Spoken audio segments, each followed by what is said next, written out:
नमस्कार विद्यार्थी मित्रांनो, विदर्भ आयच्या ऑफिशियल यूट्यूब चॅनलवरती आपल्या सर्वांचं स्वागत आहे. मित्रांनो, आपण जी सिरीज चालू केली होती अंतिम प्रहार म्हणून, ठीक आहे, अंतिम वार आहे, त्यामध्ये आपण जे समाज सुधारकांची जी सिरीज होती त्यामध्ये पार्ट 4, ठीक आहे, पार्ट 4 आपले पार्ट 1, 2, 3 आपण घेतलेले आहेत. त्यामध्ये ऑलमोस्ट एक 10 ते 11 समाज सुधारक आपण कवर केलेले आहेत. आता इथून पुढचे समाज सुधारक कोण, तर महर्षी धोंडो केशव कर्वे, ठीक आहे, ज्यांना नाना म्हणायचे, ठीक आहे. तर यामध्ये मित्रांनो आपल्याला काही गोष्टी, बेसिक गोष्टी लक्षात ठेवायच्या आहे. काय तर कार्यकाळ कुठून कुठपर्यंत आहे. 1858 ते 1962 म्हणजे 104 वर्षाचं समृद्ध आयुष्य जगलेले आहेत. 104 वर्षाचं समृद्ध आयुष्य जगलेले आहेत कर्वे साहेब, ठीक आहे. आता लक्षात काय ठेवायचं, प्रारंभिक जीवन आणि शिक्षण. आता रत्नागिरी जिल्ह्यातील शेरवली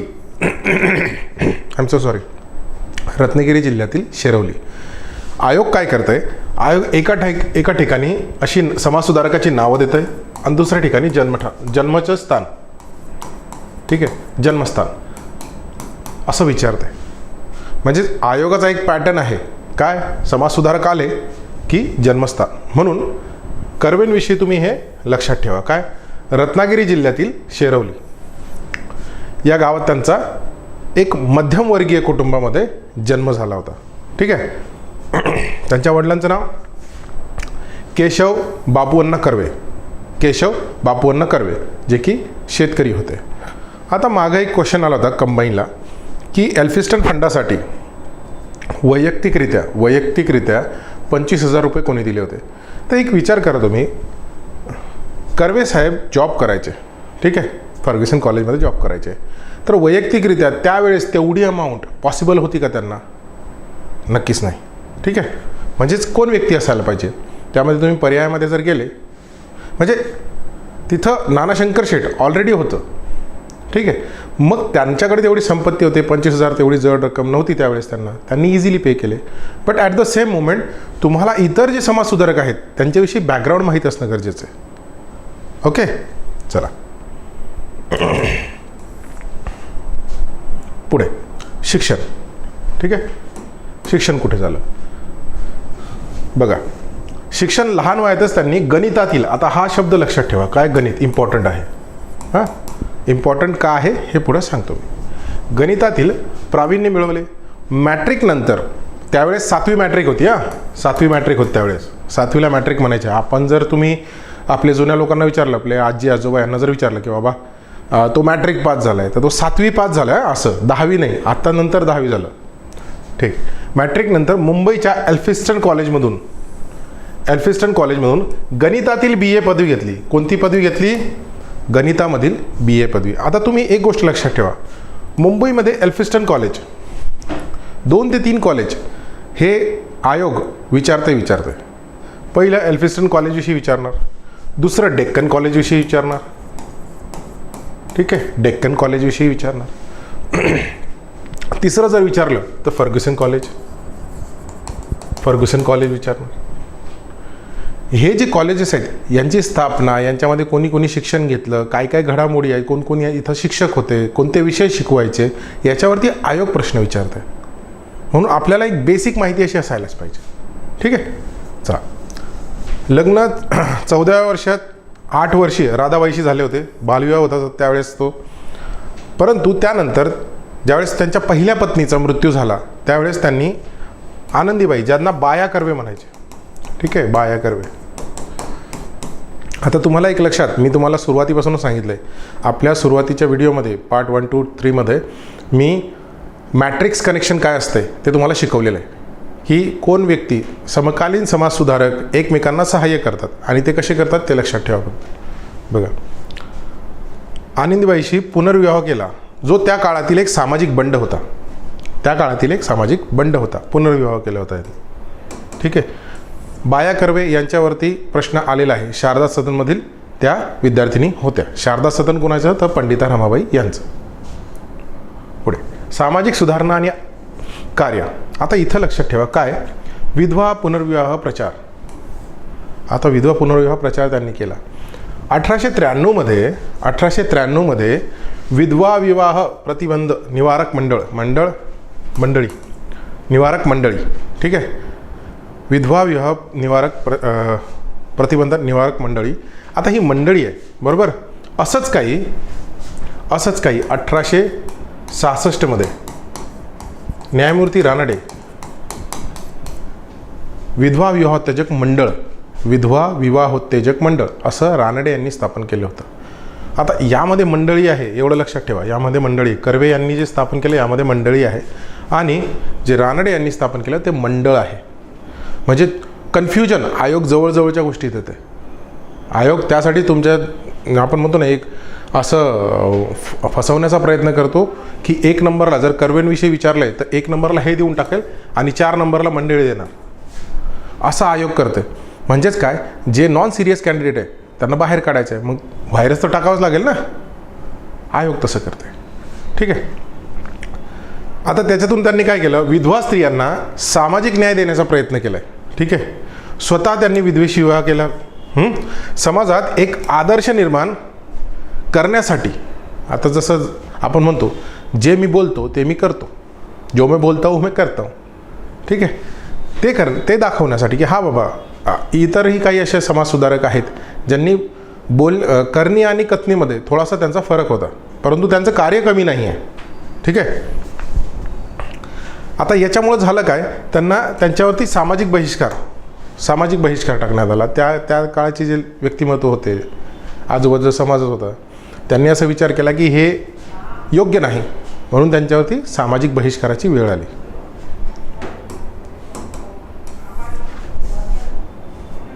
बघा आता पुढची गोष्ट काय, बघा हे इमेजेस लक्षात ठेवा. काय, सर्वात महत्त्वाचं काम त्यांचं, इतरही काम महत्त्वाचे होते परंतु ज्या कामाला त्यांनी प्राधान्य दिलं तर काय, स्त्री शिक्षण. त्यामध्ये हिंगणे येथे स्त्री शिक्षण संस्था 1896ला स्थापन केली. कुठं, हिंगणे येथे.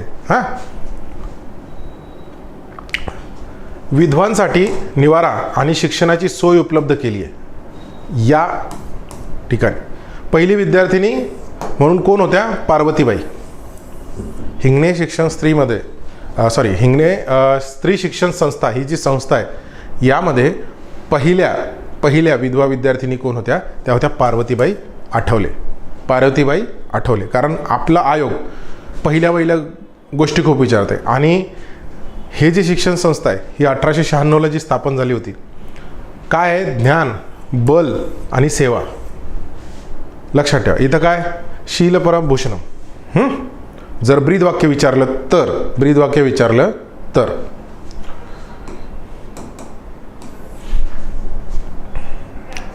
आता पुढची गोष्ट, आपण हे जे घेतोय ना हे परीक्षाभिमुख घेतोय.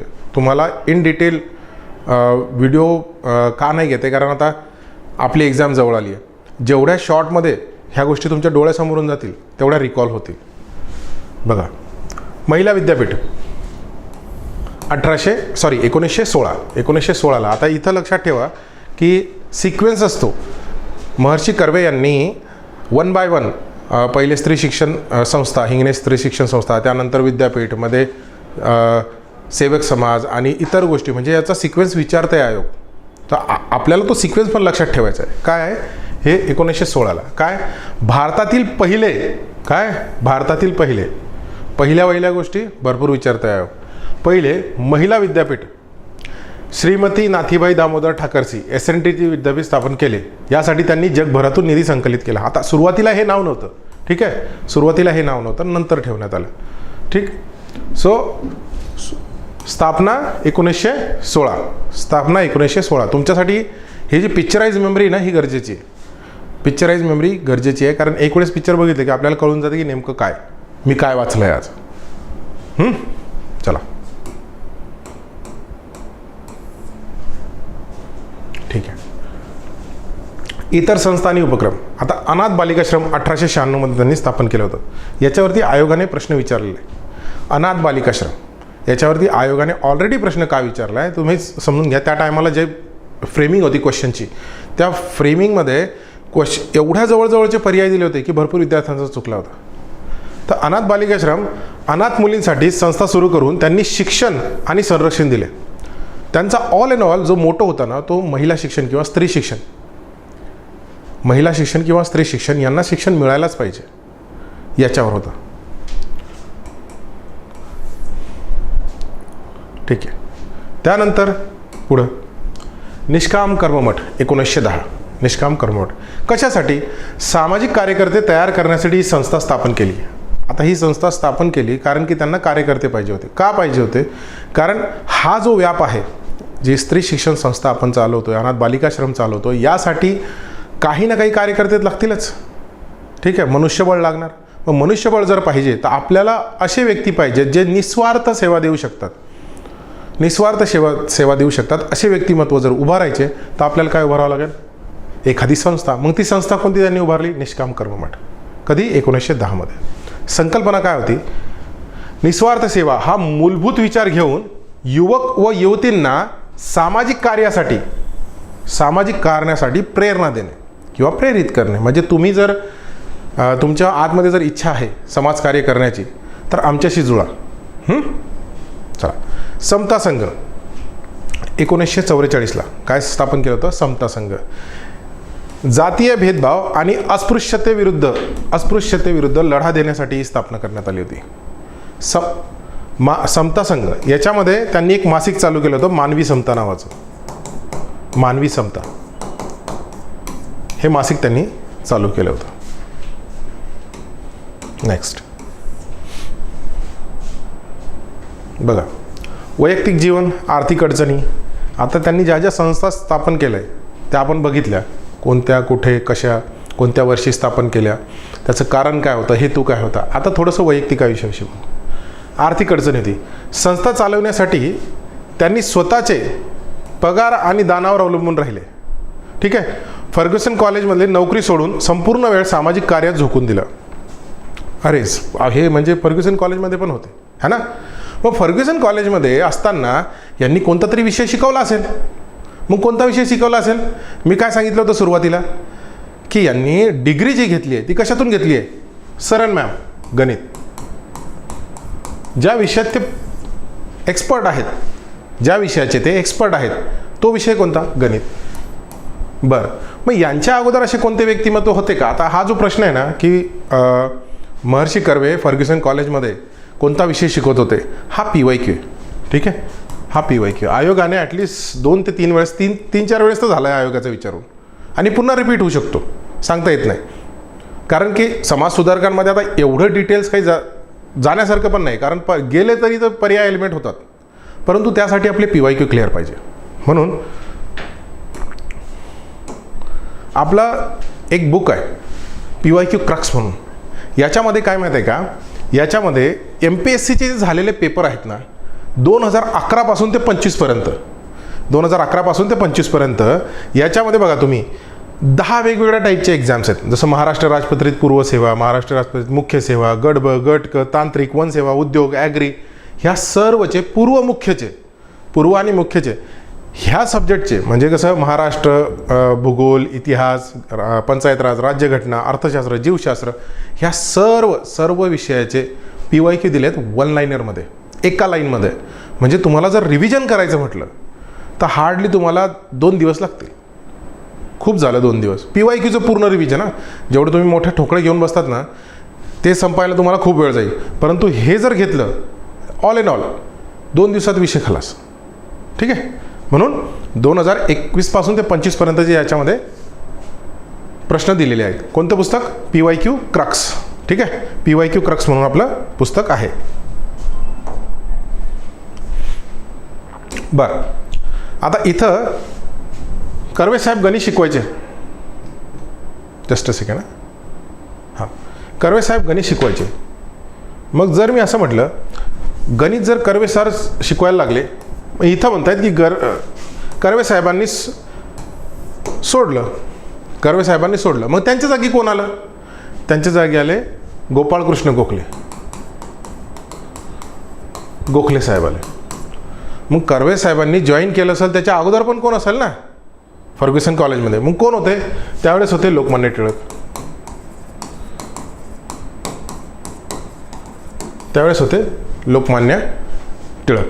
आता जर मी तुम्हाला थोडासा मॅट्रिक्सचं कॅल्क्युलेशन सांगतो, ते फक्त अंडरस्टँड करून घ्या काय आहे तर मॅट्रिक्स. बघा, फर्ग्युसन कॉलेजची स्थापना झाली. स्थापना झाल्यानंतर लोकमान्य टिळक प्लस आगरकर प्लस चिपळूणकर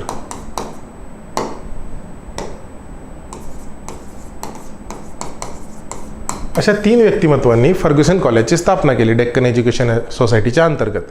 मग फर्ग्युसन कॉलेज स्थापन झालं.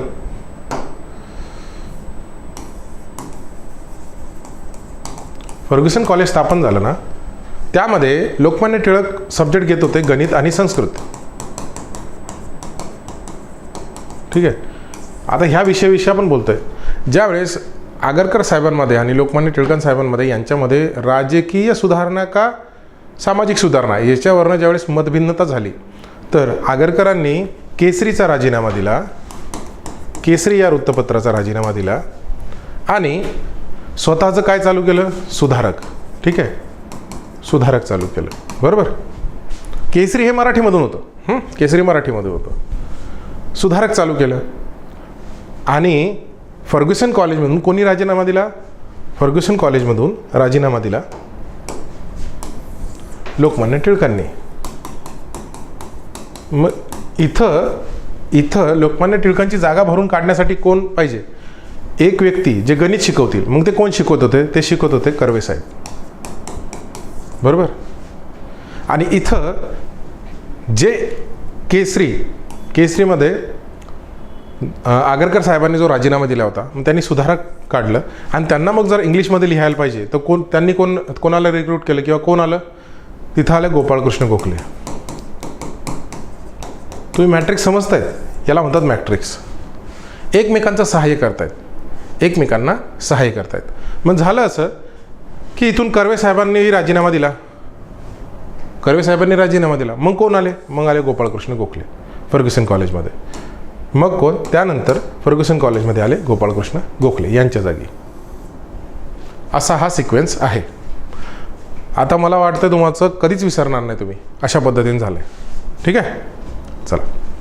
आणि हो, जर मॅट्रिक्स आवडला ना तर लाईक करा, लाईक बरोबर हाईप पण करा, म्हणजे तुम्हाला कळेल की येणारे जे काही मॅट्रिक्स कनेक्शन आहेत ते अजून सॉलिड राहतील.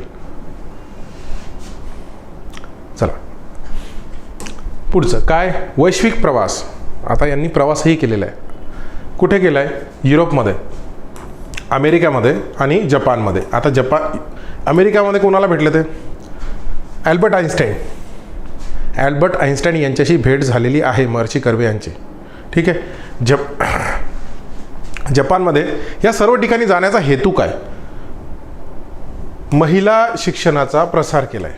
महिला शिक्षणाचा प्रसार सर्वदूर, कारण त्यांनी तिथूनही आपण म्हणतो एका प्रकारे मदतच मागितलेली आहे. बरोबर. म्हणजेच काय, जे कार्य मी हाती घेतलंय त्याला आर्थिक पाठबळ लागणार. बरोबर. आणि ह्या सर्व गोष्टींचा जर विचार करायचा आहे, आर्थिक पाठबळ, इतर गोष्टी, जो त्यांनी प्रवास केला त्यामध्ये काही गोष्टी अशा इम्पॉर्टंट होत्या की बाहेर नेमकं काय चालू आहे, कशी शिक्षण पद्धती आहे, महिलांचं काय तिथं राहणीमान आहे, त्यांना शिक्षण कसं दिलं आहे. म्हणून जपान युनिव्हर्सिटी एक पुस्तक त्यांच्या हातात लागलं होतं. ठीक आहे, जपान युनिव्हर्सिटी. आणि तिथून त्यांच्या डोक्यात एक संकल्पना आली की फक्त आणि फक्त महिलांसाठी विद्यापीठ पाहिजे. महिलांसाठी विद्यापीठ पाहिजे. I am so sorry. महिलांसाठी विद्यापीठ पाहिजे. मग त्यांनी कोणते विद्यापीठ चालू केलं माहिती आहे तुम्हाला, SNDT. 1916. पहिले ते महिला विद्यापीठच होतं, नंतर ती फंडिंग झाली आणि मग ते SNDT झालं. ठीक आहे. सो अशा पद्धतीने क्रॉनॉलॉजी समजून पाठ करायचं. पुढे सामाजिक प्रेरणा. तर बघा, सामाजिक प्रेरणा कशी, सावित्रीबाई फुले आणि ज्योतिबा फुले यांच्या पाठोपाठ स्त्री शिक्षणाचा पाया घालणारे कोण, महर्षी कर्वे. महर्षी कर्वे म्हणजे आपल्याला माहीत आहे, पहिले सुरुवात कुणी केली होती, महात्मा फुले यांनी, त्यानंतर आई सावित्रीबाई फुले यांनी, आणि त्यानंतर जर कोणी काम केले तर महाराष्ट्राचा सामाजिक ऋषी ज्यांना म्हटलं जाते, महर्षी कर्वे. ठीक आहे. आता यामध्ये त्यांचं जे आत्मचरित्र आहे, आत्मचरित्र मराठीमध्ये ते काय, मराठीमध्ये ते आत्मवृत्त आहे. कधी प्रकाशित झालं, 1928 मध्ये मराठीचं. ठीक आहे. आणि त्याचंच इंग्लिशमध्ये लुकिंग बॅक म्हणून.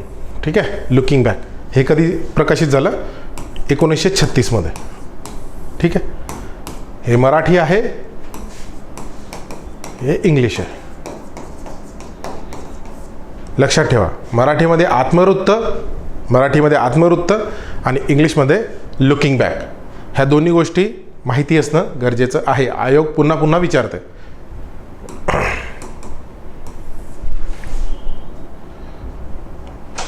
बघ, लेखन आणि सांस्कृतिक वारसा. आता त्यांचं लेखणी कोणकोणती, त्यांनी काय काय लिहिलं आहे, त्यामध्ये हिंदू विद्वांचे जीवन, स्त्री शिक्षणाचे महत्त्व. आता तुम्ही काही गोष्टी ना आयोग विचारते पण आणि काही गोष्टी विचारत नाही. परंतु आपण काय करायचं, ज्या गोष्टी नाही विचारते ना, सध्या ज्याच्यावर प्रश्न नाही आले त्या गोष्टी पण चाळून काढायच्या. ठीक आहे. सांस्कृतिक प्रभाव, मराठी नाटक हिमालयाची सावली, त्यांच्यावरती एक आपण म्हणतो नाटक केलं गेलं होतं. कोणती, हिमालयाची सावली. ठीक आहे. आणि त्यांच्या आयुष्यावर एक चित्रपट पण होता, ध्यास पर्व. त्यांच्या आयुष्यावर एक चित्रपट होता, ध्यास पर्व म्हणून. हां, आणि हिमालयाची सावली. बघा, ह्या गोष्टी कदाचित तुम्हाला असं वाटेल की सर काय सांगतायत, बट आयोग काय विचारलं नाही असा अंदाज नाही. ठीक आहे. फ्रेमिंग आहे, आयोगाची फ्रेमिंग आहे, बट कधी कधी असं होते. बघा इथं काय, आता याच्यावरती कधी कधी काय प्रश्न येतात, सिक्वेन्स लावा, त्यांना कोणकोणत्या पदव्या मिळाल्या, आता ते आपण व्यवस्थित बघू. बघा, विविध विद्यापीठाकडून सन्माननीय पदव्या, ऑनररी. हां, मुंबई विद्यापीठाकडून कोणती भेटली होती, LLD. मुंबई विद्यापीठाकडून LLD मिळाली आहे. बाकी डॉक्टर ऑफ लिटरेचर. हां, तर कारण काय होतं LLD मिळण्याचं, स्त्री शिक्षणासाठी आणि SNDT विद्यापीठ स्थापन केल्याबद्दल. बनारस हिंदू विद्यापीठ BHU कडनं कोणती, LLD, doctor of literature, delete म्हणतो ना आपण त्याला, ती. कारण काय, समाजकार्य व शिक्षण क्षेत्रातील योगदान. पुणे विद्यापीठ, सावित्रीबाई फुले विद्यापीठ, यांच्याकडनं कोणता, डॉक्टर पदवी, म्हणजे तेच डॉक्टर ऑफ लिटरेचर. आणि SNDT कडनं डॉक्टर ऑफ लिटरेचर 1954. आता 3 ठिकाणी डॉक्टर ऑफ लिटरेचर. डिलीट इथं डिलीट आहे. ठीक आहे. म्हणजे बनारस विद्यापीठ, BHU, पुणे विद्यापीठ आणि SNDT यांच्याकडनं डिलीट आहे. फक्त मुंबई आहे ना, इथं LLD. इम्पॉर्टंट काय माहिती आहे का, आयोग काय करते, आयोग मुंबईचं पण ॲड करून टाकते आणि तिथं पण डॉक्टर ऑफ लिटरेचर डिलीट पदवी करते. तसं नाही, थोडंसं अंडरस्टँड करा की मुंबईचं थोडंसं वेगळं आहे. हां, मुंबई विद्यापीठ. चला,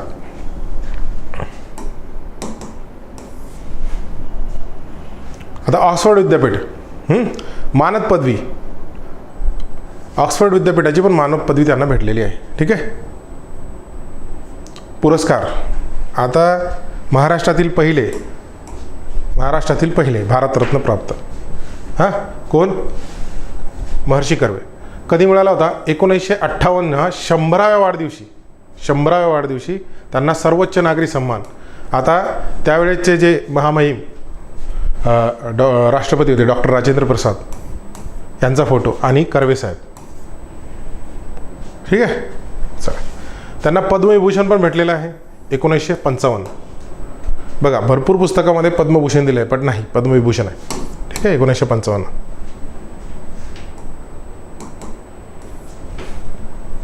पुढे, मृत्यू आणि वारसा. निधन कधी झाले, 1962 मध्ये. आता आपली जी महाराष्ट्राची फाळणी झाली होती 1960ला, म्हणजे महाराष्ट्री फाळणी म्हणण्यापेक्षा महाराष्ट्राची निर्मिती म्हणू आपण. महाराष्ट्र, कारण 2 मुंबई प्रांत वेगवेगळे झाले होते, फाळणी झाली होती एका हिशोबाने. तर गुजरात बाजूला झाला आणि महाराष्ट्र आपल्या एक साईडला. तर दोघांची निर्मिती वेगवेगळी झालेली आहे. त्याच्या अगोदर जे काही सर्व काही चाललं, त्यावेळेस कर्वेंचं एक स्टेटमेंट होतं की ज्यावेळेस पंडित जवाहरलाल नेहरू आले होते महाराष्ट्रात, त्यावेळेस त्यांनी असं स्टेटमेंट दिलं होतं कर्वेंनी की मला महाराष्ट्र वेगळा बघायचा आहे. ठीक आहे. चला, आता त्यांचं एक लाईन आहे, म्हणजे कोट आहे, ते बघा. माझे जीवन हेच माझे संदेश आहे, असं कोण म्हटलं असेल तर कर्वे. लक्षात घ्या, आजकाल काय झालं आहे, एखाद्या व्यक्तीचं स्टेटमेंट घ्यायचं आणि हे कोण बोललं आहे असं. आता मेन्सला येतात कदाचित असे प्रश्न, मोस्ट प्रॉब्ली मेन्सलाच येतात. प्रीला जर आला तर सांगता येत नाही, आला तर काय, कुठं लिहून ठेवलं आहे काय, येऊ शकतो. चला पुढे. पुढचे समाजसुधारक महर्षी विठ्ठल रामजी शिंदे, 1873 पासून तर 1944 पर्यंत. महर्षी विठ्ठल रामजी शिंदे. चला जाणून घेऊ यांच्याविषयी. 1873 पासून 1944 पर्यंत. ठीक आहे. जन्म 23 एप्रिल 73, जमखिंडी कर्नाटक. बघा हे इम्पॉर्टंट आहे. आयोगाने ॲटलिस्ट एक 4 ते 5 वेळेस जन्म आणि समाजसुधारक असे विचारले आणि त्यामध्ये विठ्ठल रामजी शिंदे यांचं तर विचारलं आहे. कुठे? जमखिंडी कर्नाटक. मृत्यू 2 जानेवारी 1944. पुढे पार्श्वभूमी काय, जिथं त्यांचा जन्म झाला, ठीक आहे, त्या जागेविषयी आपण आता जाणून घेऊ. काय? मराठा समाजात जन्मलेल्या शिंदे यांच्या बालपणीच्या वातावरणावर वारकरी संप्रदायाचा प्रभाव होता. ठीक आहे, वारकरी संप्रदायाचा प्रभाव होता. आता फक्त एक लक्षात ठेवा की त्यांना मराठी, कन्नड, संस्कृत, पाली आणि इंग्रजी इत्यादी भाषा येत होत्या. तुम्ही बघा, एक 5 ते 6 भाषा त्यांना चांगल्या अवगत होत्या. बरोबर, म्हणजेच यामधलं साहित्य एक तर त्यांनी लिहिलेलं पण असेल आणि वाचलेलं पण असेल. बरोबर, हे तुम्हाला का क्लिअर व्हायला पाहिजे, कारण की भविष्यात जर एखादा प्रश्न आला तर तो टॅकल करताना आपल्याला त्याची पार्श्वभूमी माहीत पाहिजे त्या व्यक्तीची. बरोबर.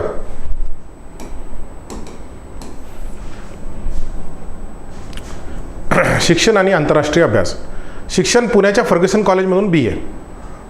तुम्हाला चांगलं माहीत आहे की फर्ग्युसन कॉलेजची स्थापना कोणी केली होती. ह्या गोष्टी आपण आता हे करायच्या, लिहून ठेवायची. फर्ग्युसन कॉलेजची स्थापना कोणी केली होती, पहिले प्राचार्य कोणते, दुसरे प्राचार्य कोणते.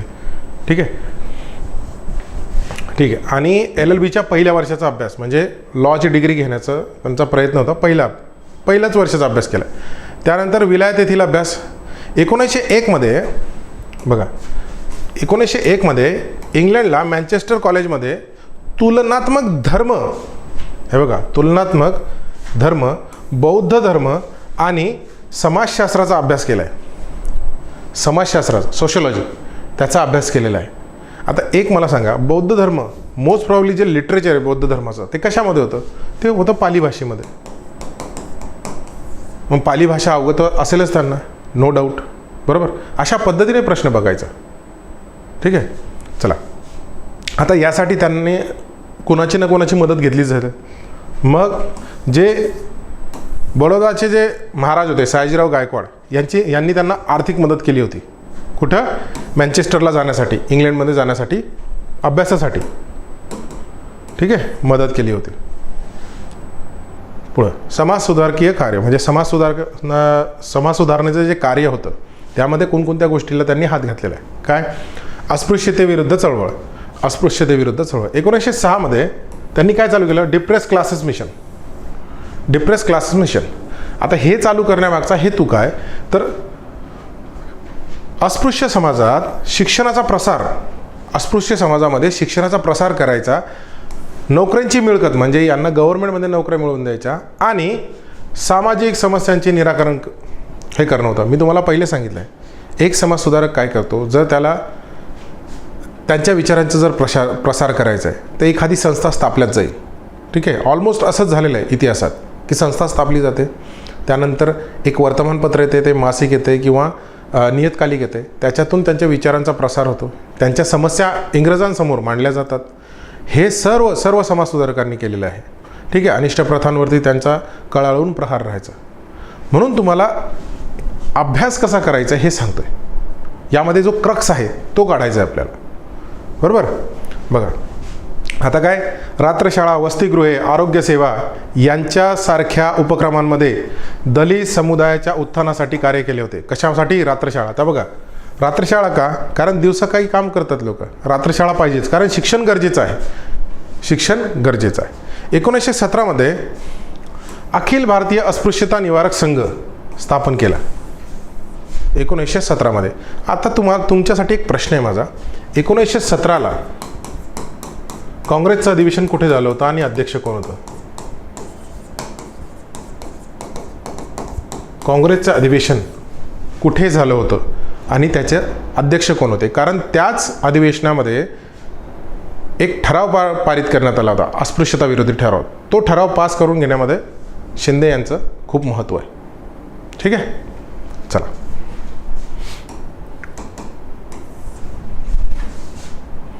धार्मिक सुधारणा.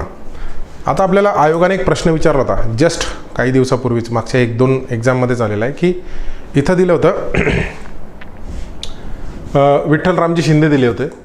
ठीक आहे, शिंदेसाहेब दिले होते आणि असं सांगितलं होतं की कोणता समाज यापैकी, म्हणजे प्रार्थना समाजामधून डिराईव्ह नाही झालेला आहे. ठीक आहे, कोणाचे प्रभाव नाही आहेत. तर विठ्ठलरामजी शिंदे आणि प्रार्थना समाजाचा संबंध आहे. प्रार्थना समाजाशी संलग्न होऊन एकेश्वरवाद, कर्मकांड विरोध आणि स्त्री शिक्षणासारख्या विचारांचा प्रसार केला आहे. कोणत्या विचारांचा? स्त्री शिक्षण. आता तुम्हाला एक चांगलं माहिती आहे, प्रार्थना समाज स्थापना कधी झाली? 1867. ठीक आहे, पर्टिक्युलर म्हटलं तर 31 मार्च. कोण होते? डॉक्टर आत्माराम पांढरकर करकर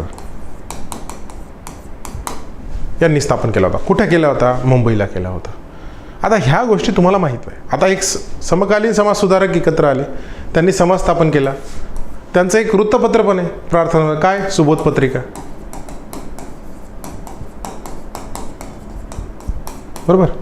प्रार्थना समाजाशी त्यांचा संबंध आला. प्रार्थना समाजाचं पहिलं तत्व काय? की मूर्तीपूजा करू नये. पहिलंच तत्व आहे. म्हणजे ज्या वेळेस आपण एखाद्या समाजाविषयी जाणून घेतो तर त्या समाजाशी रिलेटेड जे व्यक्ती आहेत त्यांची विचारसारणी तशी असेल. बरोबर, त्यांचे विचार तसे असेल म्हणून ते एकत्र आले. बरोबर, चला पुढे. अहिल्याश्रम यासारख्या संस्थाद्वारे समाजसेवेचे केंद्र निर्माण केले. अहिल्याश्रम पाठांतराचा भाग आहे, फॅक्ट आहे. चला, राजकीय सहभाग. आता राजकीय विषयी बोलू आपण. महात्मा गांधीजींच्या सविनय कायदेभंग. कोणते? सविनय कायदेभंग या चळवळीत सहभागी झाले आणि 1930 मध्ये येरवडा येथील तुरुंगामध्ये त्यांनी 6 महिने कारावास भोगलेला आहे. कुठं? येरवड्यामध्ये 6 महिने. म्हणजे तुम्हाला एक समजते का, यांनी कुठून नेतृत्व केले असणार? पुणे येथून. बरोबर, चला. 1927 मध्ये ब्रिटिश सरकारच्या लँड होल्डिंग बिल याच्या विरोधात शेतकरी चळवळीमध्ये नेतृत्व केले. शेतकऱ्यांविषयी काम आहे. असे समाजसुधारक ज्यांना तुम्ही ऑलराऊंडर म्हणू शकतात. बघा, राजकीय सहभाग आहे, शेतकऱ्यांविषयी काम केलेलं आहे.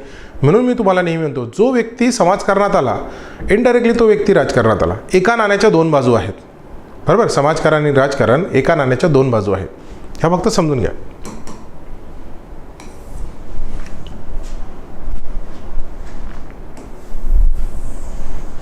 चला, आता जसं मी तुम्हाला सांगितलं 1906 मध्ये डिप्रेस क्लासेस मिशन आहे. मिशन लक्षात ठेवा.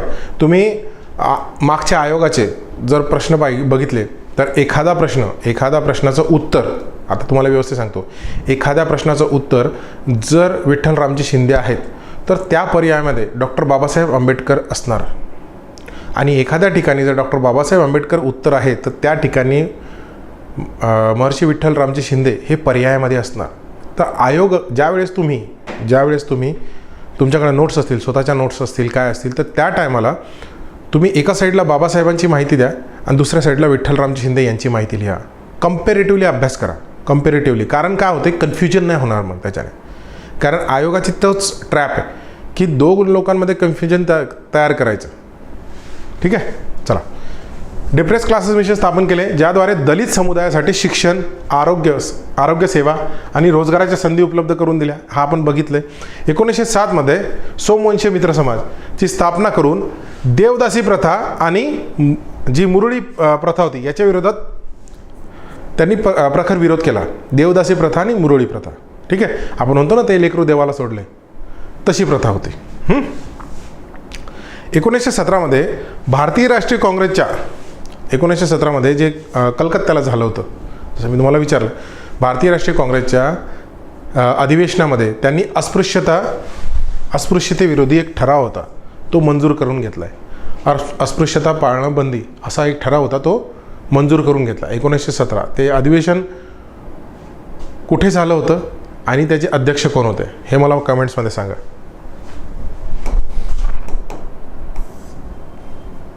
ठीक आहे. शैक्षणिक आणि सांस्कृतिक उन्नती. दलित मुलांसाठी रात्रशाळा चालू केल्या आहेत. त्यानंतर पुण्यातील मीठगंजपेठ येथे पहिली रात्रशाळा आहे. ठीक आहे. पहिली म्हटलं ना तर इम्पॉर्टंट करून घ्या. पुण्यातील मीठगंजपेठ 1905 अहिल्याश्रम सांगितलं मी तुम्हाला. कशासाठी? या संस्थांद्वारे समाजसेवेचे केंद्र निर्माण केले जेथे शिक्षणासोबत सामाजिक न्यायाचे प्रशिक्षण दिले जाते. सामाजिक न्यायाचे म्हणजे तुम्ही एक गोष्ट लक्षात ठेवा, जे व्यक्तिमत्व आहेत, जे व्यक्तिमत्व आहे ज्यांना त्यावेळेस अशा अनिष्ट प्रथांना समोर जावे लागले, ज्याचे चटके त्यांना बसले, त्यांनी यासाठी कार्य केलेलंच आहे. बरोबर. चला, देवदासी प्रथा याच्या विरोधात त्यांनी काम केलं. देवदासी प्रथेविरुद्ध. बहिष्कृत भारत. आता नेमकं आहे ना, या ग्रंथातून स्त्रियांच्या स्थितीवर प्रकाश टाकला आणि त्यांच्या हक्कासाठी आवाज उठवला आहे. आता तुम्ही नेमकं कन्फ्यूज काय होत आहे? ज्या टायमाला आयोग बहिष्कृत भारत असं काही विचारतंय तर एक नंबरला डॉक्टर बाबासाहेब आंबेडकर असा पर्याय देत आहे आणि आपण आपसूक एक विचार करतो आणि 1 नंबर करतो पर्याय, आणि आपलं उत्तर असते 4 नंबरला. इथं शिंदे साहेब इथं 4 नंबरला देतात आणि बाबासाहेब आंबेडकर इथं 1 नंबरला देतात. म्हणून मित्रांनो, एखाद्या समाजसुधारकाविषयी तुम्ही वाचतायत ना, बघा जर तो समाजसुधारक दिले त्या पर्यायामध्ये इतर कोणते समाजसुधारक दिलेत ना, त्यांचे समकालीनच असतात, त्यांचे समकालीन असतात. म्हणून आयोग तसे प्रश्न करते. तसे प्रश्न ट्रॅप असतात. ठीक आहे.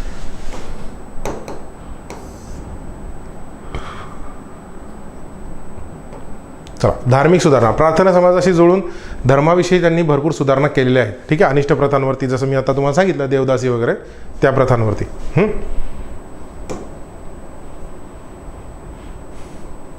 चला, शेतकरी चळवळीचे नेतृत्व. 1927 सरकारच्या लँड होल्डिंग बिलमध्ये ज्या काही गोष्टी सांगितल्या होत्या, जसे छोटे छोटे ज्यांची जमिनी होत्या ना, ते काय केलं होतं, त्या हस्तगत करणार होते. कोण? सरकार. परंतु कर्वे यांनी आंदोलन केलं शेतकऱ्यांच्या बाजूने.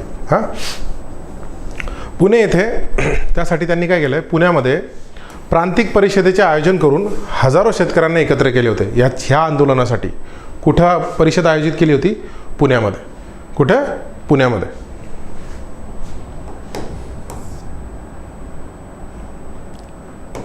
हम्म. 1920 बहुजन पक्षाचे घोषणापत्र प्रसिद्ध केले, ज्यात शेतकरी, आता याच्यामध्ये कोण कोण व्यक्तिमत्व होते बघा, शेतकरी होते, सैनिक होते, कामगार होते आणि अस्पृश्य वर्गाच्या हिताच्या मार्गांवरती भर देण्यात आला. यात ब्रिटिशांच्या फुटाफुटीच्या राजकारणावर टीका केली. आता हे 1920 का असं केलं गेलं? कारण थोडासा इतिहास समजून घ्या. जर तुम्ही भारताचा इतिहास थोडासा वाचला असेल तर 1909 ठीक आहे, मॉर्लेमेंटो ॲक्ट आला होता. या मॉर्लेमेंटो ॲक्टमध्ये काय केलं होतं, स्वतंत्र मतदारसंघ देण्यात आले होते. कुणाला? मुस्लिमांना. बरोबर. मुस्लिमांना स्वतंत्र मतदारसंघ 9 मध्ये देण्यात आले.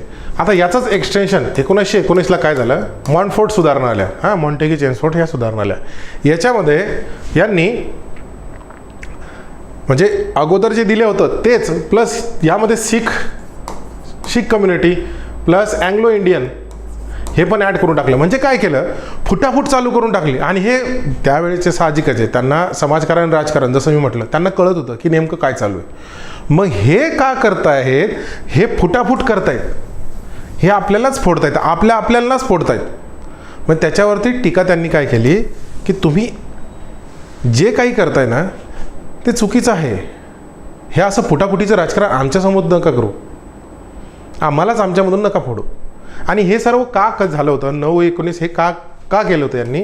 कारण याची पार्श्वभूमी होती 1905चं जे बंगालची फाळणी होती ना, जो कर्जन होता पागल सुलतान, ठीक आहे, त्याने काय केलं होतं, बंगालची फाळणी केली होती. त्यानंतर जे वंगभंग आंदोलन चालू झालं होतं त्यामध्ये जे आपल्या देशाची एकता दिसली होती, हिंदू मुस्लिम शीख ईसाई सर्व एकत्र आले होते. कशासाठी?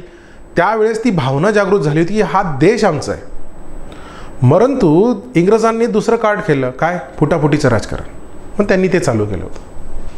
ठीक आहे. म्हणजे समजून घ्या, एखादी गोष्ट घडते ना त्याला ऐतिहासिक पार्श्वभूमी आहे. ओके.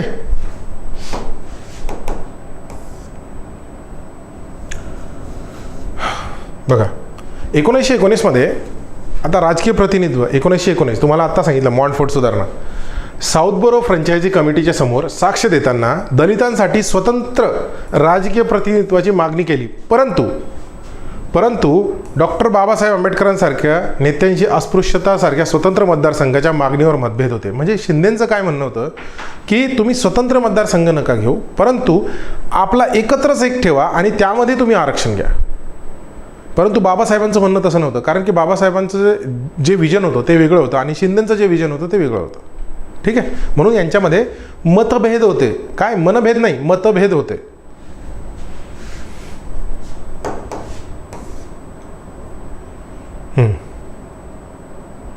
बघा राष्ट्रीय चळवळीत शिंदे यांचा सहभाग.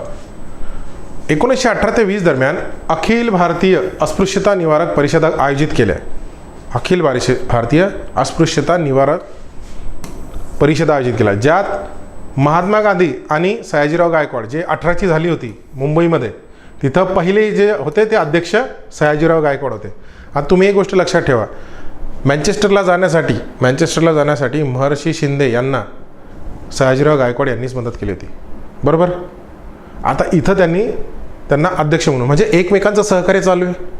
डेफिनेटली इथं त्यांना अध्यक्ष केले. दुसरं, महात्मा गांधी 1920च्या जे नागपूर होतं, नागपूरला जी परिषद झाली होती त्याचे अध्यक्ष होते. ठीक आहे.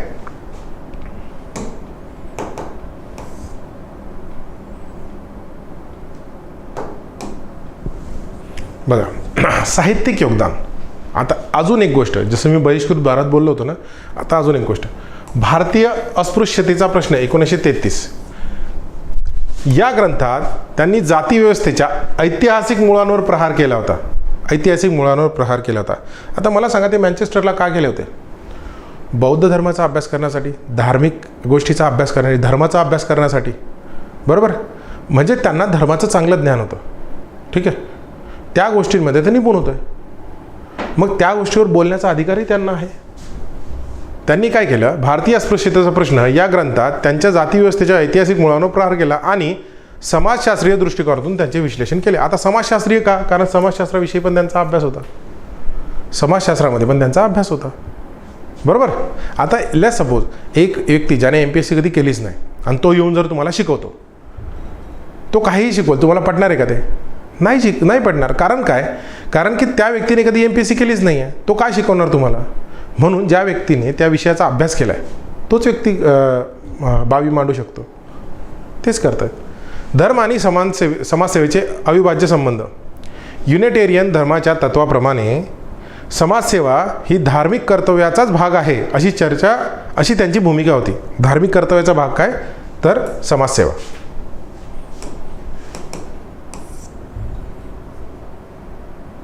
बघा इथं मी तुम्हाला सांगितलं बहिष्कृत भारत, अस्पृश्यतेचा प्रश्न, हां, आणि त्याच्याहूनही अजून जे आयोग पुन्हा विचारते काय? आठवणी आणि अनुभव हे काय? आत्मचरित्र. आठवणी आणि अनुभव हे काय? आत्मचरित्र.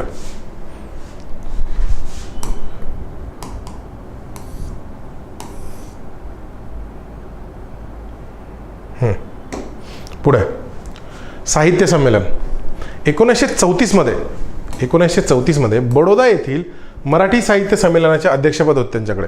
1934 मध्ये बडोद्याला. ठीक आहे. इथं तुम्हाला माहिती आहे बाबासाहेबांशी त्यांचे मतभेद होते. ठीक आहे. राजकीय हक्कांवरनं. पुढील समाजसुधारक कर्मवीर भाऊराव पाटील साहेब पुढील समाजसुधारक. बघा मित्रांनो, 2 समाजसुधारक आपण घेतलेले आहेत. मला माहिती आहे थोडं स्पीडमध्ये होतं आहे, बट आपली एक्झाम पण जवळ आहे आणि आपल्याला त्या पद्धतीने सर्व कवर पण करायचं आहे. सेशन आवडलं असेल तर लाईक करा, शेअर करा आणि जर नवीन असाल तर चॅनलला सबस्क्राईब करा. आणि हो, हाईप करायला विसरू नका. हाईप पण करा. ठीक आहे. ज्याने मॅक्सिमम लोकांपर्यंत हे सेशन जाईल. चला. कर्मवीर भाऊराव पाटील. ठीक आहे. 87 मध्ये जन्म आणि 59 मध्ये त्यांचा मृत्यू. महाराष्ट्रातील प्रसिद्ध समाजसुधारक, शिक्षणतज्ञ आणि सत्यशोधक चळवळीचे महत्त्वाचे नेते. सत्यशोधक चळवळीचे महत्त्वाचे नेते. पुढे बघा, कोल्हापूर जिल्ह्यातील कुंभोज या गावी त्यांचा जन्म झाला होता. पूर्ण नाव भाऊराव पायगोंडा पाटील असे होते. त्यांचे वडील हे ईस्ट इंडिया कंपनीत लिपिक होते. ठीक आहे, त्यांचे वडील जे आहे ना ईस्ट इंडिया कंपनीमध्ये लिपिक होते. भाऊरावांचे बालपण इथंच कुंभोजमध्ये. विटा येथे अस्पृश्यतेमुळे दलित समाजाला पाणी भरण्यास मनाई होती. हा अन्याय सहन न होऊन त्यांनी तेथील रहाट मोडून टाकला होता. त्या विहिरीचा त्यांनी रहाट मोडून टाकला होता. त्यांना ते सहन नाही झालं की बाबा दलित परिवारावर ही काय चालू आहे. म्हणजे जी चुणूक होती त्यांची समाजसेवेची ती त्यांनी तिथून सुरुवात त्यांनी दाखवून दिली होती. ठीक आहे.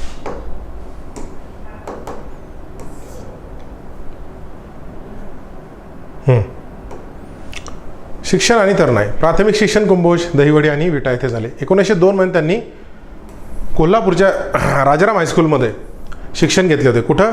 कोल्हापूरच्या राजाराम हायस्कूलमध्ये. ते जैन बोर्डिंगमध्ये राहत होते. जैन बोर्डिंगमध्ये राहत होते. परंतु अस्पृश्य मुलांसाठीच्या मिस क्लार्क हॉस्टेलच्या कार्यक्रमात सहभागी झाल्यामुळे त्यांना बोर्डिंगमधून काढून टाकण्यात आलं होतं. एक कार्यक्रम होता जिथं बोर्डिंग एक आपण म्हणतो बिल्डिंगचे उद्घाटन होतं, तिथं ते हजर होते आणि त्या कारणामुळे त्यांना तिथून काढून टाकण्यात आलं होतं. ठीक आहे. नंतर त्यांची व्यवस्था त्यांचेच मित्र होते खानविलकर साहेब, त्यांनी कोल्हापूरच्या राजवाड्यावरती त्यांची व्यवस्था केली होती की पुढील शिक्षणासाठी तुम्ही हे काम करू शकता. परंतु झालं असं होतं की सहावीमध्ये त्यांना नापास करून टाकलं होतं. कारण त्यावेळेस 7वी मॅट्रिक होती. ठीक आहे, ही मॅट्रिक होती. परंतु त्यांना 6वीमधून काढून टाकलं आणि म्हणजे 6वी नापास झाले ते आणि तिथूनच त्यांनी शिक्षण सोडलं. तिथूनच त्यांनी शिक्षण सोडलेलं होतं. आता असाही एक क्वेश्चन येऊन गेलेला आहे. ठीक आहे, की त्यांचं शिक्षण 4थीपर्यंत झालं होतं. तर तिथं तुम्ही पर्याय एलिमिनेट करू शकता. ह्या गोष्टी का? कारण तुम्हाला माहीत पाहिजे. ओके.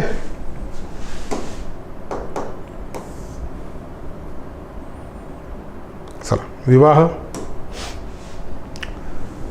कर्मवीरांचा विवाह 1909 मध्ये लक्ष्मीबाई पाटील यांच्याशी झाला. ठीक आहे. कुठं हा विवाह? त्यांचा जन्म पण तिथंच झाला, विवाह पण कुंभोजमध्येच झाला. लक्ष्मीबाईंनी कर्मवीर भाऊराव पाटील यांच्या जेवढं काही सामाजिक कार्य आहे त्या प्रत्येक कार्यामध्ये त्यांनी त्यांचा सहभाग घेतला. म्हणजे तिथं त्यांचा सहभाग नोंदवलेला आहे.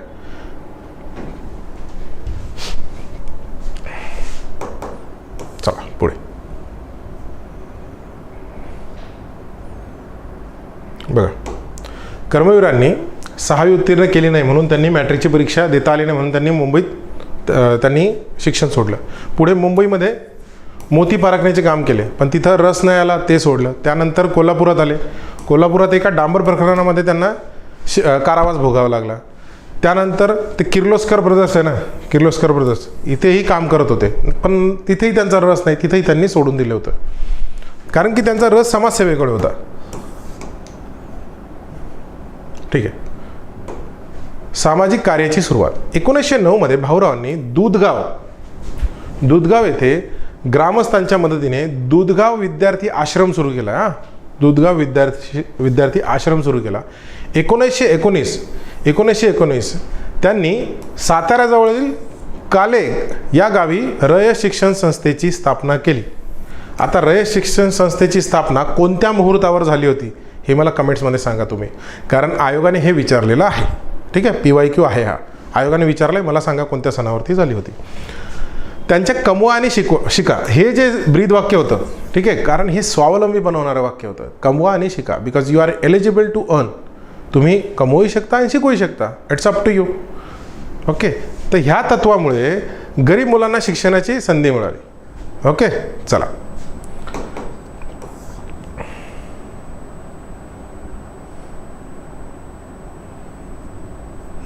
बघा. शाहू महाराजांची व्यक्तिमत्व आणि जीवनशैली. कर्मवीर भाऊराव पाटील यांची व्यक्तिमत्व आणि जीवनशैली. भाऊराव पाटील यांची राहणी अत्यंत साधी होती. 1910 पासून त्यांनी खादीचे व्रत स्वीकारले होते. ठीक आहे, खादीचे व्रत स्वीकारले होते.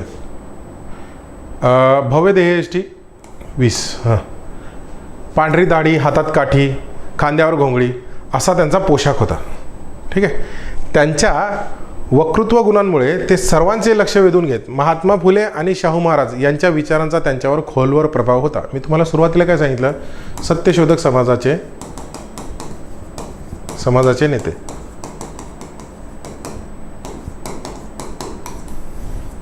ठीक आहे. सत्यशोधक समाजाची एक शाखा राजश्री छत्रपती शाहू महाराज यांनीही कोल्हापूरमध्ये स्थापन केलेली होती. ठीक आहे, 1911ला.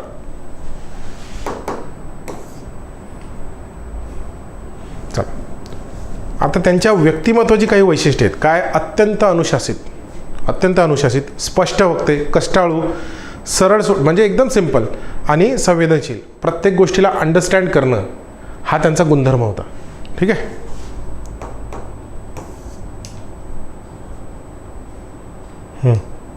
आता हे स्टेटमेंट लक्षात ठेवा. काय?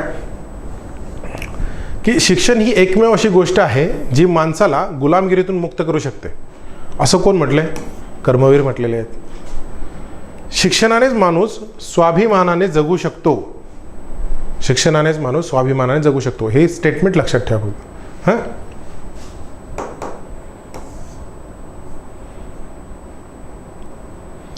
आता त्यांच्या व्यक्तिगत आवडी, वाचन, प्रवास, संगीत, बागायती काम हे त्यांच्या व्यक्तिगत आवडी आहेत. ठीक आहे. त्यांचे प्रेरणास्थान होते महात्मा ज्योतिबा फुले, राजश्री छत्रपती शाहू महाराज, विठ्ठलरामजी शिंदे, बाबासाहेब आंबेडकर हे त्यांचे प्रेरणास्थान होते.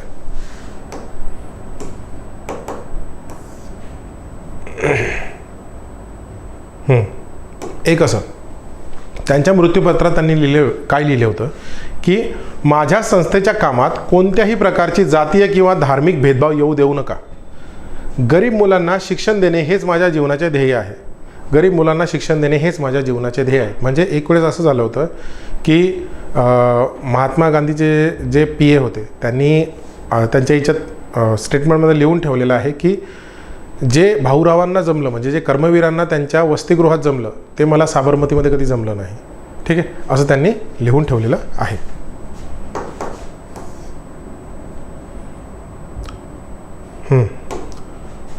त्यांचा मृत्यू झाला होता 1959मध्ये. सरकारने त्यांना पद्मभूषण पुरस्काराने सन्मानित केलेलं आहे. काय? पद्मभूषण पुरस्काराने सन्मानित केलं आहे. पुणे विद्यापीठाने त्यांना DLIT ही पदवी दिलेली आहे. पुणे विद्यापीठ 1959मध्ये. ठीक आहे. हे फक्त फॅक्ट्स आहेत, ते माहीत असू द्या.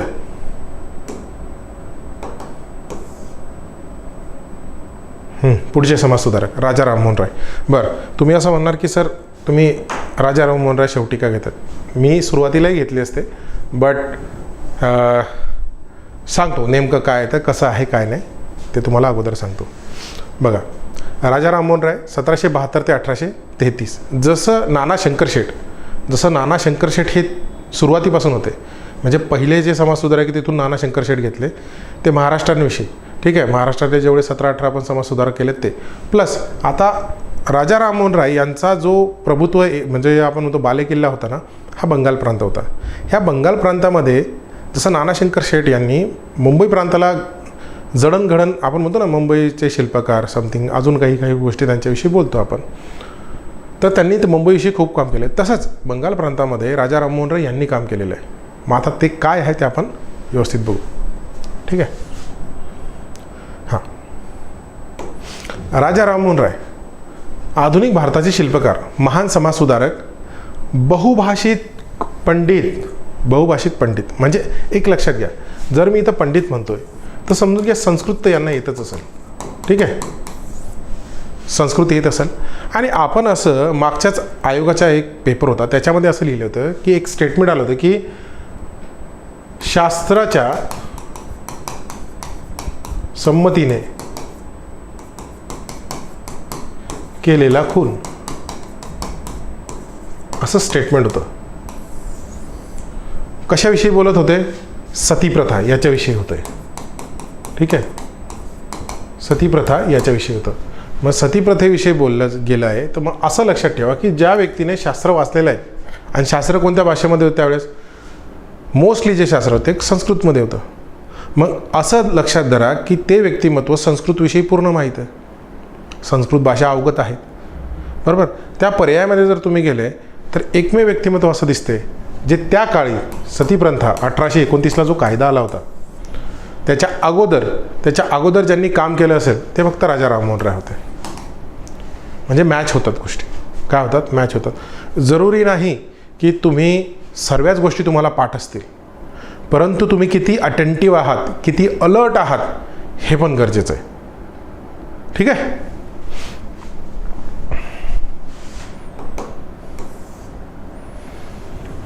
चला, ब्राह्मो समाजाचे संस्थापक आहेत. बरोबर. 19व्या शतकात भारतातील सामाजिक, धार्मिक आणि शैक्षणिक क्षेत्रात क्रांतिकारी बदल घडवून आणले. आता मी तुम्हाला काही गोष्टी विचारेल, तुम्ही म्हणणार की सर हे तर समाजसुधारक आहेत, पण तुम्ही मराठीमध्ये कसे काय गेले सांगतो. मराठीच्या ग्रामरविषयी तुम्हाला काही गोष्टी विचारा. जन्म यांचा 1772 मध्ये. ठीक आहे. कुठं? बंगाल प्रांतातील हुगळी येथे राधानगर. ठीक आहे. हुगळी येथे राधानगर येथे झाला. ठीक आहे. वडील रमाकांत राय हे वैष्णव पंथ याला फॉलो करत होते आणि आई तारिणी देवी या शैव पंथाला फॉलो करत होत्या.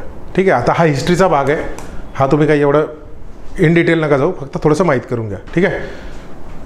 बघा, त्यांची जी वहिनी होत्या, ठीक आहे, यांना सती जावं लागलं होतं.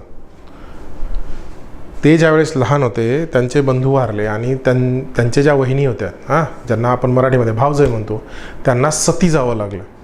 मग ते जे त्यांनी डोळ्याने बघितलं ना की ही किती क्रूर प्रथा आहे की एखाद्या जिवंत व्यक्तीला तुम्ही त्या जळत्या चितेवरती बसवताय, ती क्रूर प्रथा आहे. मग त्याच्या विरोधात त्यांनी तिथूनच त्यांच्या डोक्यात गेलं की बाबा ही प्रथा बंद करायची. त्यासाठी त्यांनी घरही सोडलेलं होतं. चला पुढे बघू आपण. बघा, बेसिक फॅक्ट. नाव तुम्हाला माहिती आहे, राजा राममोहन राय. जन्म 72, राधानगरी, हुगळी जिल्हा, सध्याचे पश्चिम बंगाल. मृत्यू 1833 मध्ये, ब्रिस्टल, इंग्लंडमध्ये. वडील रमाकांत राय, आई तारिणी देवी. आणि ही जी राजाची पदवी आहे ना, ही पदवी त्यांना अकबर द्वितीय आहे ना, अकबर सेकंड यांनी दिली होती. अकबर द्वितीय यांनी दिली होती.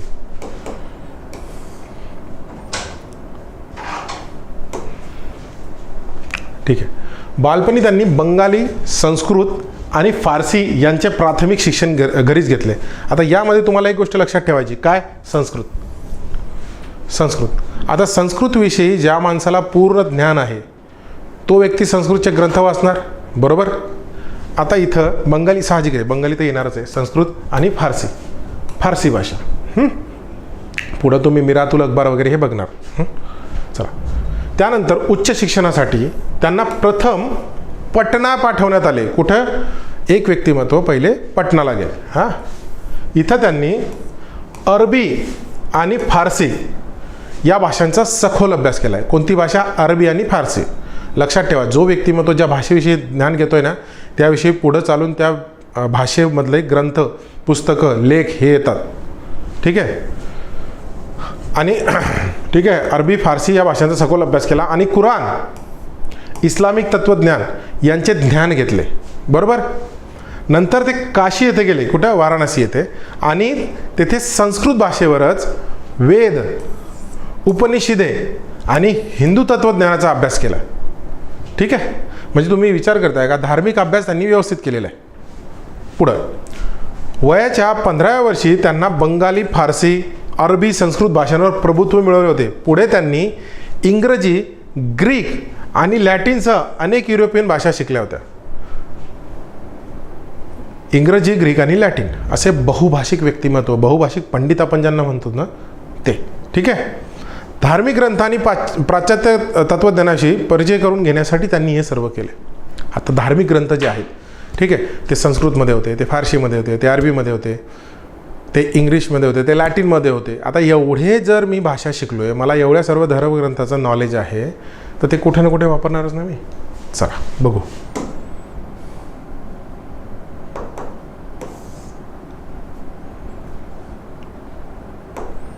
चला, काय सतीप्रथा बंदी याच्यावर त्यांनी काम केलेलं आहे. ब्राह्मो समाजाची स्थापना केली आहे. आधुनिक भारताचे जनक म्हटलं जात आहे. उपाधी कोणी दिली होती? अकबर सेकंड यांनी राजा उपाधी, प्रसिद्ध कामे, आत्मीय सभा, ब्राह्मो समाज आणि सत्यविरुद्ध चळवळ अशी त्यांची. बघा हे शॉर्ट बट स्वीट सांगतो मी, पटपट तुम्हाला पाठ होईल.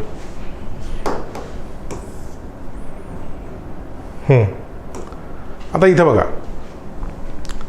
वैविध्यपूर्ण शिक्षण घेतलं आहे. कसं?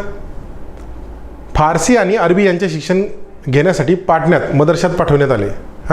येथे त्यांनी इस्लाम धर्म आणि सुफी तत्वज्ञानाचा अभ्यास केला. नंतर आईच्या आग्रहास्तर काशी येथे संस्कृत शिकण्यासाठी गेले. तिथे वेद, वेदांत आणि उपनिषदे याचा अभ्यास केलेला आहे. चल पुढे बघू. आता मूर्तीपूजेला विरोध. बरोबर, लहान वयातच त्यांनी मूर्तीपूजेला विरोध करण्यास सुरुवात केली होती. लहान वयातच, जसं त्यांनी बघितलं की त्यांची ज्या भावजाई आहेत त्या सती गेल्या होत्या. बरोबर, मग वयाच्या 16व्या वर्षी त्यांनी तुफत उल मुहाउद्दीन एकेश्वरवादाचा भेट हा फारसी भाषेतील ग्रंथ लिहिला. कोणत्या भाषेतला? फारसी. तुम्ही लक्षात ठेवा फक्त फारसी भाषा काय दिसते. आता हे जनरल तुमचं वाचण्यामधलं नाव आहे का? कारण की आपल्याला फारसी भाषा नाही माहीत, तर आपल्याला हे वेगळं वाटेल. परंतु ज्यांना फारसी भाषा येते त्यांना माहीत आहे तुफत उल मुवाहिद्दीन म्हणजेच एकेश्वरवाद्यांना भेट. कशामध्ये? फारसीमध्ये. जर असं काही आलं, तुम्हाला नाही वाचता आलं, तर समजून घ्या ही भाषा थोडी वेगळी आहे. मग कोण शिकले अशा भाषा? जाऊन आपल्याला थोडंसं सर्च करायचं. ओके, चला. मूर्तीपूजा कल्पनेवर टीका केली होती, त्यामुळे पित्यांशी मतभेद झाले होते आणि त्यांनी घर सोडलं होतं. पुढे बघू. चला, वैयक्तिक जीवन. ठीक आहे. घर सोडल्यानंतर राममोहन राय यांनी भारतभर प्रवास केला होता. आता इथं लक्षात ठेवा काय? बौद्ध धर्माचा अभ्यास. कोणता? बौद्ध धर्माचा अभ्यास करण्यासाठी ते कुठे गेले? तिबेटमध्ये. कुठं? तिबेटमध्ये. बघा त्यांनी पाटणामध्ये अभ्यास केलेला आहे. ठीक आहे. त्यानंतर काशी, वाराणसी येथे अभ्यास केलेला आहे. त्यानंतर तिबेटमध्ये इथेही अभ्यास केलेला आहे. ह्या सर्व ठिकाणी त्यांनी बौद्ध धर्म म्हणजे एक ठिकाणी बौद्ध धर्म, एक धर्म इस्लामी, एक ठिकाणी हिंदू धर्म म्हणजे धर्मांचा अभ्यास केलेला आहे. ठीक आहे. भाषाही तेवढ्या आहेत. आता इथं बौद्ध धर्म म्हटलं तर मोस्ट प्रॉब्ली जे लिटरेचर राहते किंवा जे साहित्य राहते ते कशामध्ये होतं? पालीमध्ये. पाली भाषा. बरोबर. मग ते पाहिजेच, तुम्हाला माहीतच पाहिजे. ठीक आहे. चला, तिबेटमध्ये गेले, परंतु तेथील कर्मकांडावर त्यांनी टीका केल्यामुळे त्यांच्या जीवाला धोका झाला. कारण साहजिकच आहे, एक विजडम आल्यानंतर व्यक्ती ज्या एखाद्या गोष्टीवरती टीका सुरू करतो जी त्याला नाही आवडल्या, कारण मतभेद निर्माण होतात.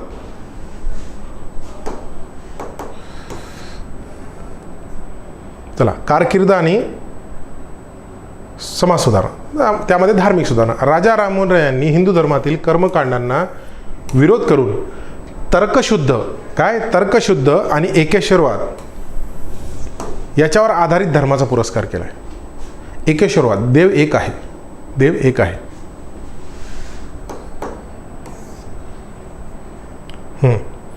आत्मीय सभा. 1814 मध्ये त्यांनी आत्मीय सभा, सोसायटी ऑफ फ्रेंड्स याची स्थापना केली, ज्यामध्ये मूर्तीपूजा, जातीय भेदभाव आणि निरर्थक रूढी यावर चर्चा केली जात असे. म्हणजे ही सभा कशासाठी होती? चर्चा करण्यासाठी की नेमकं समाजात आता काय काय चालू आहे, मग काय काय बदल करणं गरजेचं आहे. मग सभा स्थापन केली म्हणजे समविचारी लोक येतीलच. बरोबर. मग समविचारी लोक येतील, त्याच्यातून एक तोडगा काढलाच जाईल. मग काय तोडगा असेल? ठीक आहे. जसं आपण बघा, आपण काय करतो, आपला लेस परिवार आहे, 10-15 लोकांचा आपला परिवार आहे. जर एखादी समस्या आली घरामध्ये, तर आपण काय करतो, सर्व लोकांना येतो, बसवतो, एक बैठक घेतो आणि विचार करतो की अरे ह्या समस्येवर कसा पर्याय काढायचा, त्या समस्येवर कसा पर्याय काढायचा. तसे त्या काळी समाज सुधारक करायचे. ही समस्या आहे, याच्यावर पर्याय काय, चला चर्चा करू. ठीक आहे. ब्राह्मो समाज. 1828 मध्ये त्यांनी ब्राह्मो समाजाची स्थापना केली. ही संस्था मूर्तीपूजेला विरोध करून, कशाला? मूर्तीपूजेला विरोध करून एकेश्वरवाद, तर्कशुद्धता आणि मानवतावाद यावर भर देत असे. सर्व धर्माच्या मूलभूत एकेश्वरवाद यांचा विश्वास होता. आता एक लक्षात ठेवा, इथं जर म्हटलं मूर्तीपूजा विरोध, ठीक आहे, तुम्हाला कोणत्या समाजाची आठवण येते महाराष्ट्रामधले? महाराष्ट्रामध्ये तुम्हाला प्रार्थना समाज, ठीक आहे, प्रार्थना समाजाची आठवण येत असेल. आता प्रार्थना समाजाची आठवण याच्या मागं कारण पण आहे. प्रार्थना समाजाची जी स्थापना आहे, ती मूळ स्थापना आहे, त्याचं जे काही बेस आहे तो ब्राह्मो समाज आहे. आता तो कसा, तो तुम्हाला सांगतो. बघा,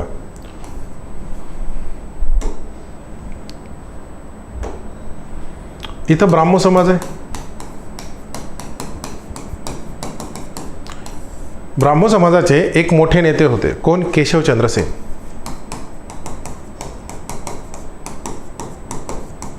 केशवचंद्र सेन हे मुंबईला आले होते.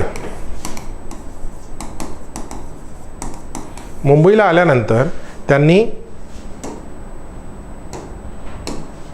डॉक्टर आत्माराम पांडुरंग तळखरकर यांना मदत केली आणि प्रार्थना समाज स्थापन झाला.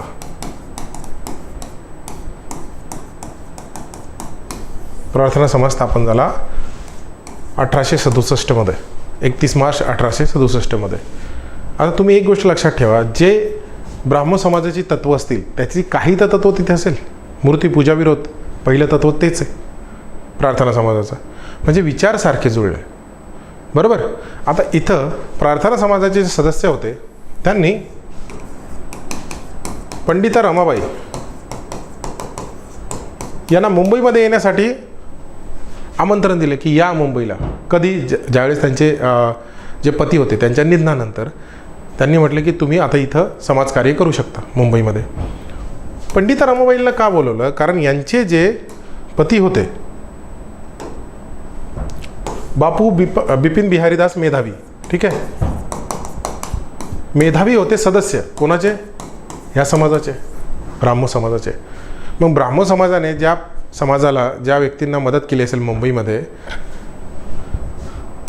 इनडायरेक्टली ह्या पण ब्राह्मो समाजाशी कनेक्टेड होतच ना. याला म्हणतात मॅट्रिक्स. तर असं समजून घ्या. अशा पद्धतीने ह्या गोष्टी चालू द्या. आता इथं इथपर्यंत आलं. अजून थोडंसं बघतो आपण. कर्वे बघितले होते ना, त्यासाठी सांगतोय. आता इथून तुम्हाला सांगतो, इथं एक यांच्या शारदा सदनमध्ये एक विद्यार्थिनी होत्या. काय? बाया कर्वे म्हणून, ठीक आहे. गोदूबाई त्यांचं नाव होतं.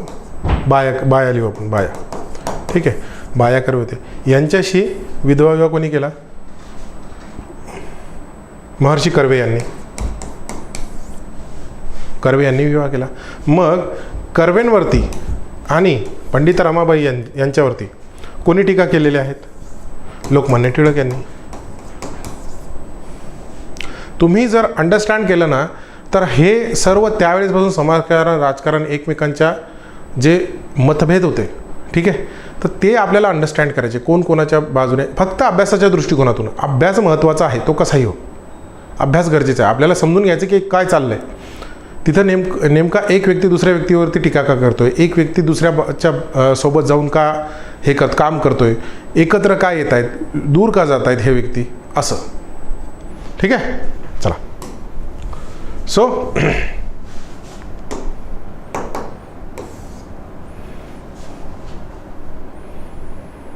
हां, सतीप्रथेचे निर्मूलन. तुम्हाला माहिती आहे सतीप्रथे एक बेंटिंग होतं त्यावेळेस, ठीक आहे. गव्हर्नर जनरल बेंटिंग होते. यांनी 1829 मध्ये सतीप्रथा बंदीचा कायदा आणला होता. त्या तत्पूर्वी बंगाल प्रांतातून राजा राममोहन राय यांनी अर्ज केला होता संसदेला. म्हणजे अर्ज केला होता, त्याच्यावर यांची एक सही होती आणि नाना शंकर शेठ यांची सही होती, ठीक आहे. आणि एक मद्रास म्हणून होते, अय्यर म्हणून होते, अय्यर, त्यांचीही सही होती. अशा 3 व्यक्तींची सही होती त्या याच्यावरती, संसदेला जो अर्ज पाठवला होता त्याच्यावर, की सतीप्रथा बंद करा. स्त्री शिक्षण आणि हक्क. त्यांनी स्त्रियांच्या शिक्षणाचा पुरस्कार केला. बालविवाह, बहुपत्नीत्व आणि विधवा विवाहावरील बंधने, ठीक आहे, यासारख्या रूढीविरुद्ध देखील त्यांना आवाज उठवावा लागला. त्यावेळेच्या ह्या सर्व प्रथा होत्या, त्या प्रथांच्या विरोधात हे गेलेले आहे, ठीक आहे. जातीय भेदभावाविरुद्ध, हां, ठीक आहे, उच्च निश्चित जाती भेदभावाच्या ज्या रूढी होत्या, की ते उच्च जात, हे निश्चित जात, हे त्यांना मान्य नव्हते, ठीक आहे, अमान्य होते.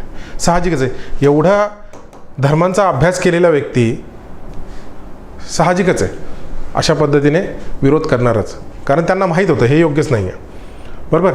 शैक्षणिक सुधारणा. शिक्षण हे समाज परिवर्तनाचे मुख्य साधन आहे. शिक्षण काय? समाज परिवर्तनाचं मुख्य साधन आहे. शिकल्यानंतरच त्यांना माहीत पडेल की नेमकं पुस्तक काय सांगते, आपले धर्मग्रंथ काय सांगतायत, बरोबर. त्यांनी खरंच सांगितलं आहे का की हे असं आहेत, हे असं आहे, त्याच्या प्रथा पाळायला पाहिजे? कारण जोपर्यंत शिक्षण येणार नाही तुमच्यामध्ये, तुम्ही वाचणार नाही स्वतः, तोपर्यंत तुम्हाला कसं काय कळणार? ठीक आहे. आंग्ल हिंदू शाळा 1822मध्ये त्यांनी आंग्ल हिंदू शाळेची स्थापना केली, जिथे पाश्चात्य विज्ञान आणि भारतीय विषय म्हणजे दोन्ही, तिकडचंही, जसं तुम्ही इथं बघा आंग्ल हिंदू म्हणताय, म्हणजे तिकडचंही आहे, पाश्चात्य विज्ञानही आणि भारतीय विषय पण आहे, यांचा समावेश होता. ठीक आहे. वेदांत महाविद्यालय 1826मध्ये त्यांनी वेदांत महाविद्यालय सुरू केले, ज्यात आधुनिक विषयांबरोबरच, म्हणजे जसं आपण म्हणतो ना की सायन्स आणि इतर विषय असतात, त्याबरोबरच एकेश्वरवादाचे शिक्षण दिले जात होते. म्हणजे धार्मिक विषय पण होते आणि वैज्ञानिक विषय पण होते. कुठे? वेदांत महाविद्यालय 1826. त्याच्या अगोदर आंग्ल हिंदू शाळा कुठे? 22. एक लक्षात ठेवा, पहिले शाळा असते ना मग ती 22ला, मग दुसरं महाविद्यालय होते ना मग ते 26ला.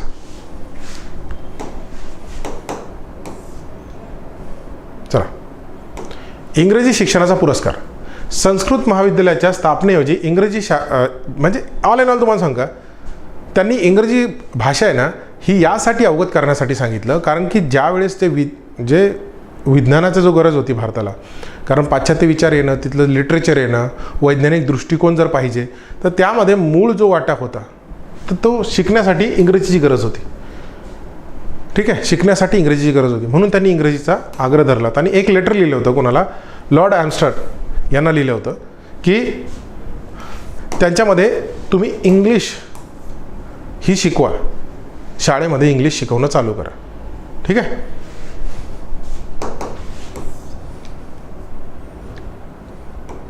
चला, वृत्तपत्रसृष्टी. भारतातील वृत्तपत्रसृष्टीचे अग्रदूत मानले जातात.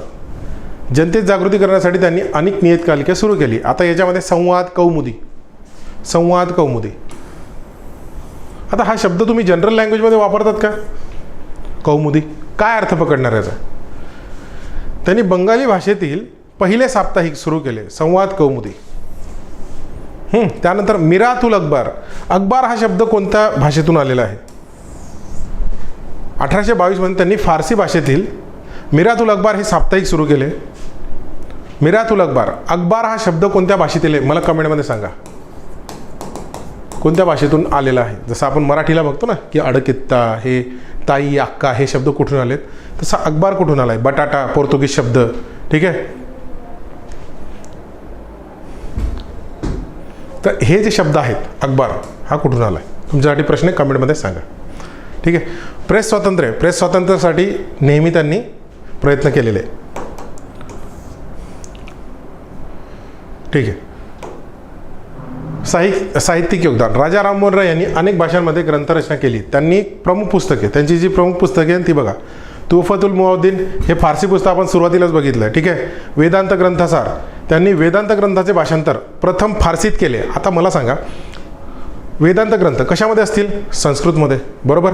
मग संस्कृतमधून ट्रान्सलेट करायचे फारसीमध्ये, म्हणजे एक व्यक्तीला दोन्ही भाषा माहीत पाहिजे. ठीक आहे. जर ट्रान्सलेट करायचे दोन्ही भाषा माहीत पाहिजे, प्रथम ही नंतर ती. त्यानंतर 1815मध्ये त्यांनी बंगाली भाषेत भाषांतर केलेत. काय? वेदांत ग्रंथ. चला, गौंडी व्याकरण 1826मध्ये, हे इम्पॉर्टंट आहे, प्रकाशित झाले. बंगाली भाषेचे पहिले व्याकरण होय. काय? बंगाली भाषेचे पहिले व्याकरण काय? गौंडी व्याकरण. प्रेसेप्ट ऑफ जीसस या ग्रंथात त्यांनी ख्रिश्चन धर्मातील नैतिक शिकवणीचे महत्त्व सांगितले. काय? नैतिक शिकवण ख्रिश्चन धर्मामधले. Precepts of Jesus.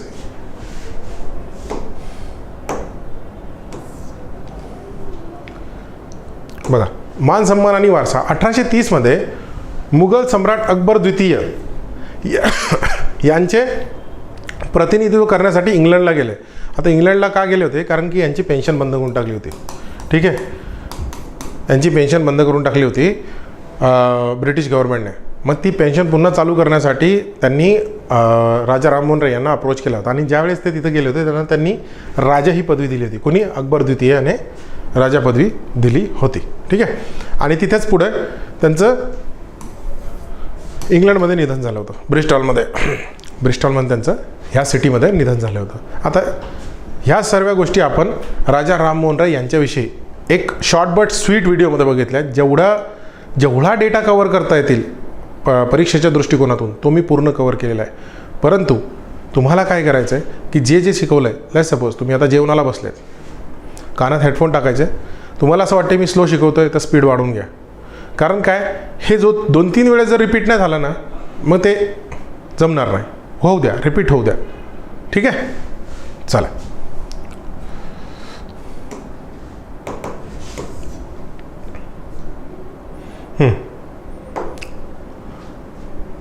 बघा, आधुनिक भारताचे जनक आणि भारतीय पुनर्जागरणाचे अग्रदूत महान व्यक्तिमत्व त्यांना ओळखले जाते. सरकारने 1972मध्ये त्यांच्या जन्माच्या 200व्या वर्षा प्रसंगी स्मृतिचिन्ह, म्हणजे जे आपण म्हणतो ना तिकीट, पोस्टाचं तिकीट असते, त्या पोस्टाचं तिकीट जारी केलं होतं. चला, ठीक आहे. सो मित्रांनो, भाग 4, ठीक आहे, अंतिम वारमध्ये भाग 4 हा संपलेला आहे. आय होप तुम्हाला सर्व गोष्टी व्यवस्थित क्लिअर झाल्या असतील. आपले 4ही समाजसुधारक आपण व्यवस्थित घेतलेले आहे. तत्पूर्वी